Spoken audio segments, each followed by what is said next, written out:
Պարոն նախագահ, շուտով կլռանա 5 տարին, որ ձեր ղեկավարած քաղաքական ուժը Հայաստան խմբակցությունը ազգային ժողովում է, ինչպես կգնահատեք այս 5 տարվա աշխատանքը հաշվի առնելով, որ ԿՊ-ից պարբերաբար հայտարարում են, որ ընդդիմությունը իրենց համար նվեր է, եւ երկրորդ հարցը օրվա իշխանության հակաեկեղեցական, հոգեվորականների դեմ այս արշավը երեք հասավ ԵԽԽՎ, ԱԳ նախարարը հայտարարեց, որ հոգեվորականները բռնի ուզում էին վերցնել իշխանությունը, ինչ վտանգներ եք տեսնում այս հայտարարություններում եւ ըստ ձեզ ինչու համար են արվում նման ամբիոններից։ Արտգործնախարարի հայտարարությունը ուղղակի անբարոյականություն էր։ Ասենց լուրջ մեղադրել եկեղեցին, որ եկեղեցին փորձում է իշխանություն վերցնել, ուղղակի աբսուրդ։ Իշխանությունն է արձակվել եկեղեցու վրա եւ տպավորությունը այնպեսին է, որ այդ կոպիտ ասած կապրեմոնտի տրամաբանության մեջ է մտցրել եկեղեցին, որ կարելի է մտնել, փոխել եւ ազնական օգտագործան ինչ որ բան ունենալ եկեղեցի։ Սա է նպատակը։ Ինչու է նաեւ նման կարգի արձագանքները որոշ տեղ բավարար հակարված չի ստանում նաեւ Եվրոխորհրդարանում, Եվրոխորհրդում էլ եւ Եվրոխորհրդում եւ Եվրոխորհրդարանում խնդրեմը ավելի շատ աշխարհաքաղաքական։ Նայեք, օրինակ այսօրվա դիվանագիտության ղեկավարը եվրոպական Կայա Կալասն է։ Ինքը եղել է նախկին Էստոնիայի վարչապետ։ Հիշում եք, թե չեք հիշում, թե չգիտեք դա բան։ Ինքը եղել է Էստոնիայի վարչապետ։ Եվ վարչապետ եղած ժամանակ նայեք ինչ հայտարարություններ էր անում։ Կոնկրետ մեջբերում է, որ Ռուսաստանը պետք է մասնատել 3 մասի։ Ուրեմն այն փոքր Էստոնիա 1 միլիոն բնակչությամբ Ռուսաստանի հարևանությամբ վարչապետը այդ երկրի հայտարարում է, որ Ռուսաստանը պետք է մասնատել 3 մասի։ Ասենց ժամանակին երևի այդ Բժեզինսկուն գիրքն է կարդացել, այնտեղ ինչ որ նման գաղափարներ նա գրել։ Դու լավ հարևան երկիր, փոքր երկիր։ Այդ մեծ այդ հսկայական երկրի ո՞նց է բաժանում 3 մասի։ Դու քո երկրի անվտանգության մասին ընդհանրապես մտածում ես, թե չես մտածում։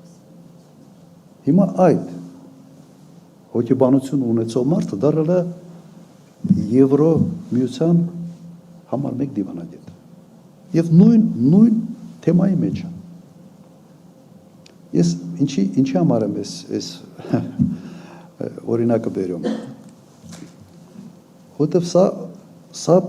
պրոբլեմ է արդեն դառել եւ բոլոր հայտարարությունները, որը գալիս են Եվրոմիությունից, ոնց լրիվ այլ աչքով, այլ անկյան տակ է պետք նայել։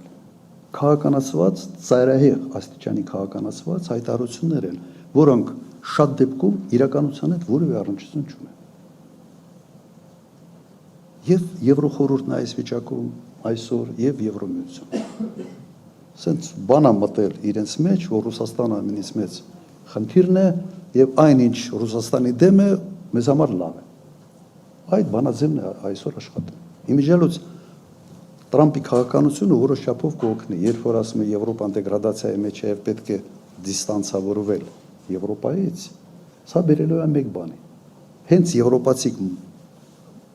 մտածեն, որ իրենց անվտանգությունը եւ հարաբերությունները Ռուսաստանի հետ կախված է իրենցից, այլ ոչ թե կարար օրինակ Կայա Կալասը թաքնվելով Միացյալ Նահանգների մեջքի հետևին, ինչ ասես խոսա Ռուսաստանի մասին, լեքսիկոնը կփոխվի եւ իրենք կհասկանան, որ այնուամենայնիվ Ռուսաստանի հետ կարող են կոնստրուկտիվ փոխզիջումային տարբերակներ մշակել, ոնց անել, ոնց աշխատել միասին։ Հասկացաք, չէ՞, ամերիկյան sense բանի ատոմային տանիքի տակ ինչ խելքը գալիս է խոսում ես։ Մի երկրի մասին, որ հսկայական երկիր է, հսկայական հնարավորություններով։ Դրա համար այդ ինչ որ ասում են մեծ դրժություն դրան մի տվեք իսկապես վիճակը ուրիշ է։ Եվ առաջի հարցը որն է մի հատ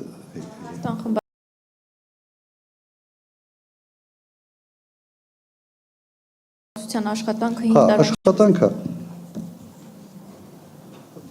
փորձում են շատ քննադատել եւ ավելի շատ քննադատում են Հայաստան Դաշինքին, ոչ խորհրդարանական ուժերը։ Հիմա մենք լավ ավելի ակտիվ պայքարող ուրիշ միավոր կա խորհրդարանական։ Չեմ կարծում։ Ես գնահատում եմ դրական եմ գնահատում եւ համարում եմ, որ ամենայն դեպս 28 ձայնով ինչ հնարավոր էր խորհրդարանում արել ենք։ Եվ այդ ընթացքում ունեցել ենք մեկ կորուստ, մեկ падգամավորի։ Եթե դուք ունեք օրինակ ինձ հետևյալն են ասել, ես չեմ ստուգել, որ միակ դեպքն է, որ ծերից ծեր, ասենց ամբողջ այդ 5 տարվա ժամանակահատվածում ֆրակցիան չի փլվել, չի փլզվել, չի մասնատվել, չի բաժանվել։ Ինձ ասում են դա միակ դեպքն է, ես չեմ ուսումնասիրել, մի հատ նայեք, էլի անցյալը նայեք, գնանք տեսնենք ինչպիսի պատկեր է եղել։ Բավական համակարգված ենք աշխատել, կարելի էր ավելի լավ, ենթադրում եմ, որ կարելի էր։ Միշտ էր ասենց մարտական տրամադրությունը, մեկ-մեկ օրինակ Ֆրանսիայի հրապարակից հետո ասենց անկումային մի շրջան կար։ Մարդիկ են, հիմա մարդկանց մոտ կա ոգևորություն, կա որոշակի անկումային տրամադրություններ, եղել է նաև դա ֆրակցիա։ Բայց հիմա բավական մարտական եւ պատրաստ ենք նաև ընտրություններին գնալ։ Թարմացված նաև կազմով։ Իսկ այդ դեպքում ինչի համար են իշխանությունը ԿՊ-ի падգամավորները պարբերաբար հայտարարում են, որ ընդդիմություն իրենց համար նվեր է։ Բա ինչ ասեն։ Ասեն լավ ընդդիմություն, հա։